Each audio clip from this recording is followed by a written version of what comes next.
नमस्कार, आप देख रहे हैं तिरंगा टीवी राजस्थान। मैं हूं आपके साथ रानीदान रावल। आज हम आपको ऐसी प्रतिभा से मिलाएंगे जिनमें या हालांकि राजस्थान में प्रतिभाओं की कमी नहीं है, लेकिन कुछ प्रतिभाएं ऐसे होते हैं जो विकट समय में समय की कमी के बावजूद भी जब अपनी प्रतिभा में निखार लाते हैं तब वे कई लोगों के लिए उदाहरण बन जाते हैं। आज हमारे साथ है गंगा चौधरी। मैडम नमस्ते। जी नमस्ते। मैडम, आपको सबसे पहले हमारी तरफ से तिरंगा टीवी राजस्थान के परिवार की तरफ से बहुत बहुत हार्दिक शुभकामनाएं, हार्दिक बधाई। आपका बहुत बहुत धन्यवाद सर। मैडम, आपको पहले ये आपका चौथा प्रयास है, यूँ आप इंटरव्यू तक पहुँचे, दूसरी बार आप आरएस में सिलेक्टेड हुए हैं। पहली बार 735 रैंक थी, अब आपकी 138 रैंक है। इसको आप किस हिसाब से देखते हैं कि कितना आप उसने सुधार किया? मेरा 2013 में पहला प्रयास था जिसमें मुझे 735वीं रैंक हासिल हुई थी। तो उनमें जो उस टाइम जो कमियां रही उसको सुधारते हुए मैंने दोबारा प्रयास किया और आप सभी के दुआओं के अनुसार मुझे इस बार 138वीं रैंक हासिल हुई है। मैडम, अभी आप सामाजिक कल्याण विभाग में यहाँ पर अधिकारी रूप में नियुक्त हैं। अभी आपके पास समय की बहुत कमी है, फिर भी आपने समय कैसे निकाला, किस प्रकार से आपने तैयारी की? जॉब के साथ तैयारी करना थोड़ा सा चैलेंजिंग होता है, लेकिन अपन यदि कंटिन्यूटी रखते हैं तो इम्पॉसिबल ये नहीं है। और मैंने कंटिन्यूटी रखी और प्रयास किया और जिसकी बदौलत ये सफलता मिली। ड्यूटी के बाद आपने कंटिन्यू कितने घंटे पढ़ाई जारी रखी? मैं जब भी टाइम मिलता था, क्योंकि ड्यूटी ओवर कोई फिक्स नहीं होता है, ये भी एक 24 आवर्स की जॉब है, तो सुबह शाम जब भी मुझे टाइम मिला मैंने मेरा 100% देने का प्रयास किया। मैडम, जिस प्रकार ज्यों ज्यों उम्र बढ़ती जाती है तो दिमाग पर भी बोझ ज़्यादा आता है, और परिवार समाज का भी हमें देखना पड़ता है, और आपके पास समाज परिवार का दबाव बोझ होने के बाद अलावा भी सब सरकारी नौकरी में आप लगे हुए हैं, उसका भी बोझ है, फिर भी आपने तैयारी की। तो आपको किस प्रकार से लगता है कि आपने किस प्रकार से वो मेंटेनेंस किया पूरा? हालांकि जॉब में आने के बाद या सोशल सेक्टर में आने के बाद में डाइवर्जन माइंड का बढ़ जाता है, उससे थोड़ा एक्स्ट्रा प्रयास करने की आवश्यकता रहती है। वही किया और 138वीं रैंक हासिल हुई। यदि टॉप 10 या टॉप 50 में आना भी इम्पॉसिबल नहीं था, लेकिन हो सकता है कुछ कमियां रही, कुछ टाइम कम दे पाए होंगे जिसकी बदौलत टॉप 100 में नहीं आ पाए, लेकिन फिर भी मैंने मेरा प्रयास किया। वो बात सही है कि प्रतिभाएं जिनमें होती है तो प्रतिभाओं को हमेशा आगे बढ़ने की और आगे प्रगति के पथ पर आगे बढ़ने की हमेशा भूख होती है। तो आपको भी वो भूख है कि सांस उसी प्रकार से भूख आप शांत कर रहे हैं। 735 से 138 पे आए हो, अब भी आपको लगता है कि टॉप 100 में आती या टॉप 50 में आती तो अच्छा रहता। अब आगे आपका लक्ष्य क्या रहेगा? बिल्कुल, हर इंसान की ये फितरत होती है कि वो हमेशा अपने उच्चस्थ की ओर बढ़े। वैसे ही मेरा टारगेट था कि मैं सिविल सर्विस में जाऊं, लेकिन उससे पहले कुछ परिस्थितियों के अनुसार मुझे जॉब सिक्योर करना भी ज़रूरी था। तो मैंने सबसे पहले पटवारी की जॉब सिक्योर की, उसके बाद में सीधा टारगेट मेरा आरएएस ही था। आरएएस में हर किसी की इच्छा होती है कि प्रॉपर आरएएस ही मिले, जी। और उसी की ओर मैं अग्रसर हूँ और मेरा प्रयास आगे भी रहेगा। आपकी तैयारी किस प्रकार से रही है? आपने जिस प्रकार तैयारी की तो बुक्स लिए है या सॉफ्टवेयर ऐप लिया है, मोबाइल में तैयारी की, किस प्रकार से? मैंने बुक्स को ही वरीयता दी और मेरा सभी जो अभ्यर्थी तैयारी कर रहे हैं उनसे भी यही अनुरोध है कि बुक्स ही अपने सबसे अच्छी फ्रेंड होते हैं। हालांकि ऑनलाइन क्लासेस वो सारी चीज़ें हैं, लेकिन कहीं ना कहीं फिर सोशल मीडिया अपना टाइम वेस्ट भी करता है। 10% उसका यूटिलाइज होता है तो 90% उसका मिसयूज़ भी अपन कर लेते हैं। सोशल मीडिया एक मीठा जहर है, जिसके कारण बुक्स ही सबसे अच्छा सोर्स मानना चाहिए। मैंने कुछ नोट्स से, कुछ बुक्स से और टोटली सेल्फ स्टडी ही की। आपकी इस सफलता के राज में सबसे ज्यादा सहयोगी कौन रही?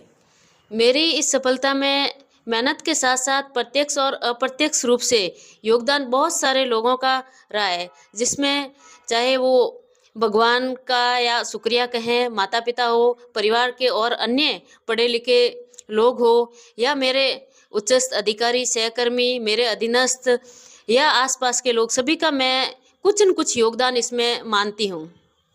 आपको जो सफलता मिली है तो अब आप तैयारी करें, लेकिन जो आपने तैयारी की है इसमें महत्वपूर्ण रूप से आपको क्या नई चीज़ मिली?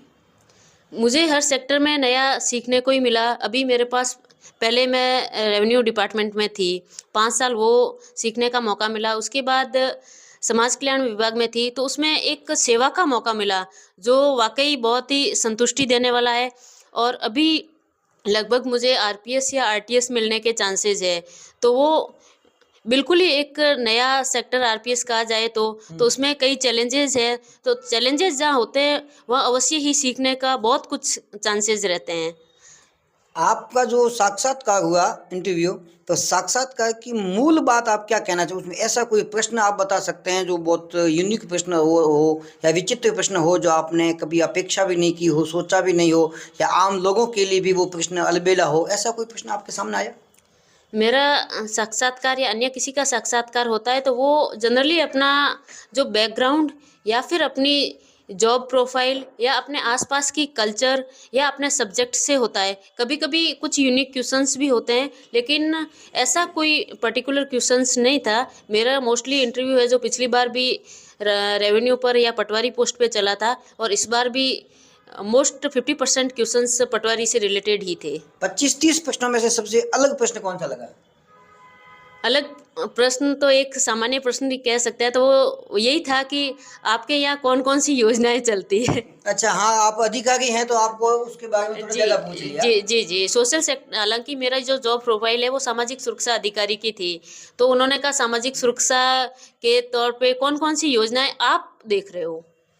मैडम, एक पढ़ने का समय कई अलग-अलग प्रतियोगी होते हैं, प्रतिभागी अलग-अलग बोलते हैं। कोई कहते हैं रात भर पढ़ते हैं और सुबह सो जाते हैं, कई शाम को सो जाते हैं, सुबह जल्दी उठ के पढ़ते हैं। तो आपको कौन-सा समय उचित लगा जिसके हिसाब से आपने पढ़ाई की?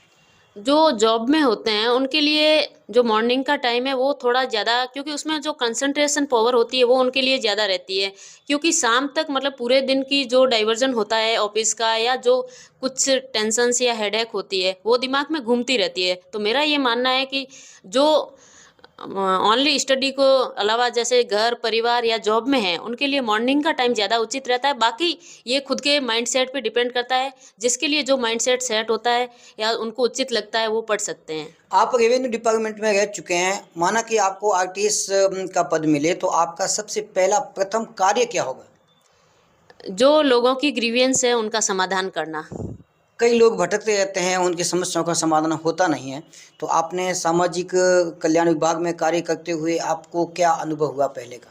मेरा यही अनुभव रहा है कि जो हमारे विभाग में टोटल स्कीम्स ऑनलाइन कर दी थी, तो मेरा यही टारगेट रहता था, चाहे ऑफिस में हो या फील्ड में हो या ऑन ड्यूटी ना होते हुए भी कोई मेरे पास आता था, तो मोबाइल से हाथों हाथ उसको रेस्पॉन्स देके जितना पॉसिबल होता था उसका समाधान करना। और आगे भी मेरा यही टारगेट रहेगा कि तत्काल समाधान हो किसी भी परेशानी का। और कुछ चीज़ें ऐसी होती है जो उसका समाधान तो अपन नहीं दे सकते, लेकिन उसको कन्विंस करके संतुष्ट कर सकते हैं, तो वो ज़्यादा ज़रूरी है। मैडम, ये पूरी तैयारी में या अपने इंटरव्यू में अपन बात करें तो अंग्रेजी भाषा का कितना रोल रहा? क्योंकि लोग कहते हैं अंग्रेजी सीखनी ज़रूरी है, बोलनी आनी चाहिए, इसके बारे में? अंग्रेजी का मैं आपको बताऊं तो मेंस का सिलेबस होता है, उसमें हमारे 80 मार्क्स की 800 में से 80 मार्क्स की इंग्लिश होती है। तो इंग्लिश बैकग्राउंड भी होना, क्योंकि 80 मार्क्स उसको स्किप नहीं कर सकते आप। बाकी इंग्लिश जनरली ये है कि इंटरव्यू में बात करें तो उसमें कुछ इंग्लिश टर्म्स होती है जो जनरल लैंग्वेज की होती है, उसमें अलग से ऐसा सीखना कोई ज़रूरी नहीं है। और जैसा कि यूपीएससी में माना जाता है इंग्लिश मीडियम की स्कोर अच्छा होता है, वैसा आरएस में ऐसा कोई मैटर नहीं करता है। जी। तो आपको लगा कि इंग्लिश का वहाँ पर कोई ऐसी ज़रूरी नहीं है? मैंडेटरी नहीं है, लेकिन बेसिक इंग्लिश या बेसिक किसी भी सब्जेक्ट का ज्ञान होना ज़रूरी है। आपने आरएस का लक्ष्य कब निर्धारित किया था, मुझे आरएस बनना है? मैं 9th क्लास से नवोदय में मेरा सिलेक्शन हो गया था गुरुजनों के आशीर्वाद से। और 10th क्लास में थी तब वहाँ के टीचर्स कोई आरएस की तैयारी कर रहे थे, उस टाइम से मुझे आरएस का लक्ष्य निर्धारण किया। धन्यवाद। आप हमारे साथ थे गंगा चौधरी, जो बालोतरा में सामाजिक कल्याण विभाग में अधिकारी के पद पर नियुक्त हैं और अभी आरएस में राजस्थान में 138 रैंक मिली है। आप सभी श्रोताओं और दर्शकों को कुछ अनुभव हमने साझा किया। देखते हुए हमारे साथ जुड़े रहिए, देखते रहिए तिरंगा टीवी राजस्थान। जय हिंद, जय भारत।